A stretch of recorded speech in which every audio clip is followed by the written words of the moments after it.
Okay, so thank you very much for joining us, Sam. It's a pleasure to talk to you. Could you start off by telling us who you are and what your job role is? So my name's Sam, and I am a rowing coach, um, but I am also a student, so it's kind of a part-time thing either way. Nice. And what are you studying? Human resource management as a master's. Nice, very interesting. How's it going? Yep, pretty well. I handed in a load of coursework last week, so fingers crossed. Well done, well done. Those deadlines. Don't. So, as a rowing coach, what does a typical day look like for you, Sam? So the club I coach for is largely it basically we only do a couple of couple of days of training a week. So basically, I'll wake up at 6 a.m., something like that, so I can get ready, cycle 40 minutes there, then get there, be upset that everyone's not arrived on time, uh, get them so get them all to get their boats out, their oars out, and just get everything ready. Get them running, get them warmed up, particularly the moment when it's like 2 degrees outside and we're about to go on the water. It's warming up's important. Um, and so like I've got like a year-long plan that I sort of adapt each time we go out if there's something else that needs to go in. And then I basically just tell them what the plan is, explain all the exercises they've got to do, get them on the water, and then I cycle alongside and I've just got a massive megaphone that I can shout at them when I spot something, if I want to change something. Like sometimes we have issues with the wind, so I have to completely change the session plan.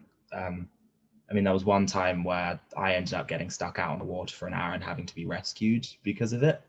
So, got to keep your wits about you, but no, it's all fun and everyone really enjoys it. But I'll do that for say 5 hours because I've got a couple of squads to go through, and we have so each of them have like a 2 hour window basically.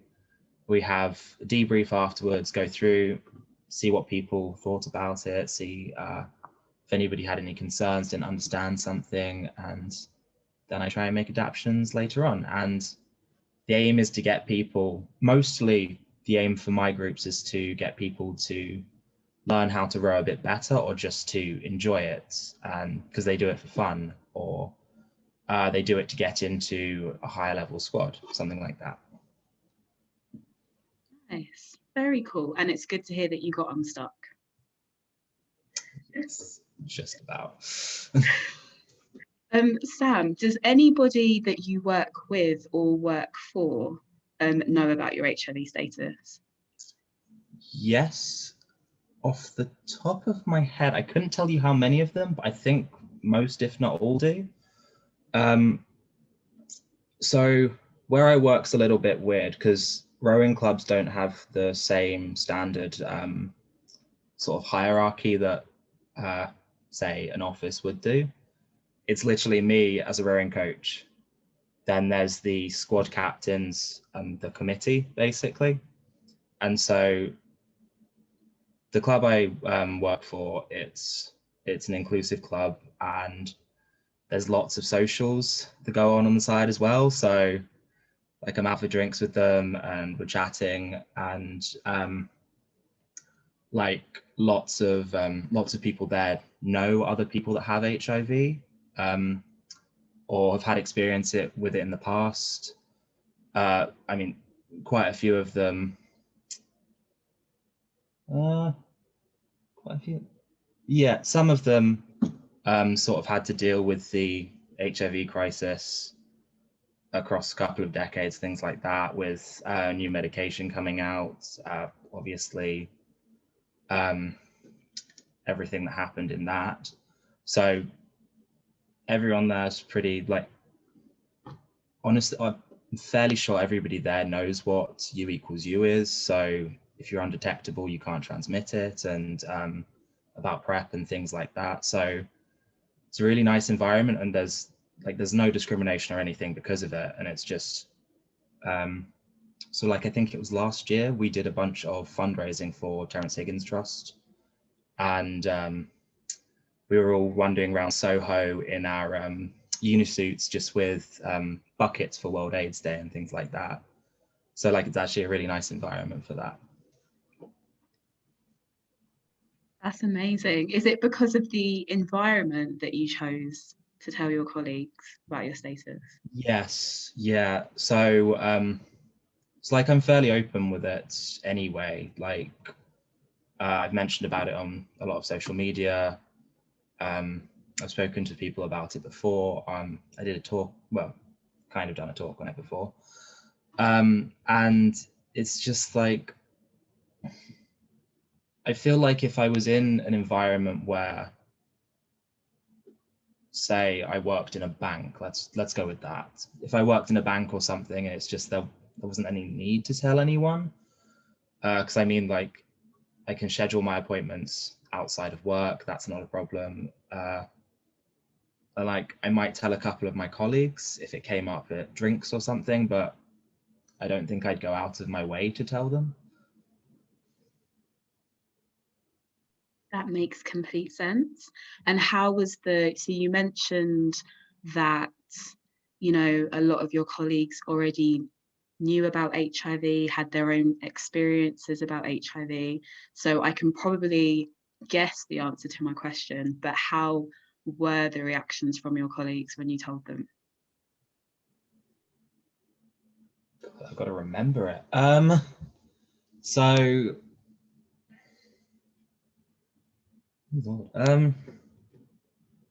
it is kind of, well, it was, the one I can remember was at drinks. So we were a few drinks down anyway. But it was just kind of, actually, yeah. So there was like a leaving party, and I got there like 3 hours after everyone else anyway. But no, so it was very much he was a little bit messy, but he was kind of just like, oh, I'm so sad for what you've had to go through and all of that, and it was hugs and it was all happy and everything. But like, that was a more extreme one. Most of them are just like, cool, you're good with it, yeah, cool. Yeah, it's just kind of, it's something that was there, and nobody minded. So Good. It's good that you've had good reactions. My last question to you is, for anybody who's maybe thinking about studying, young people watching this, thinking about studying or thinking about going into a sport whilst living with HIV, what is your advice or closing message? just do it. There's absolutely no reason not to whatsoever. And I mean, if you're that concerned about going to sport about it, there's loads of inclusive clubs across the UK. So like, you can have a look for, and it's like, while they might angle towards a certain group, they'll accept everyone, and they're just all very open and normally very friendly.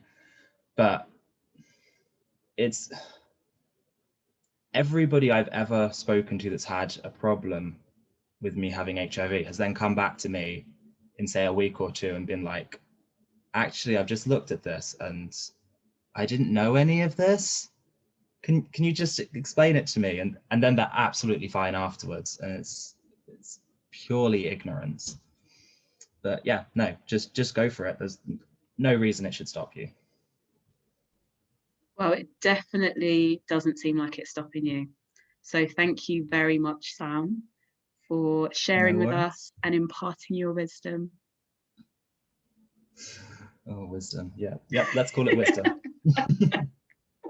It was. I'm going to stop the recording now. Okay.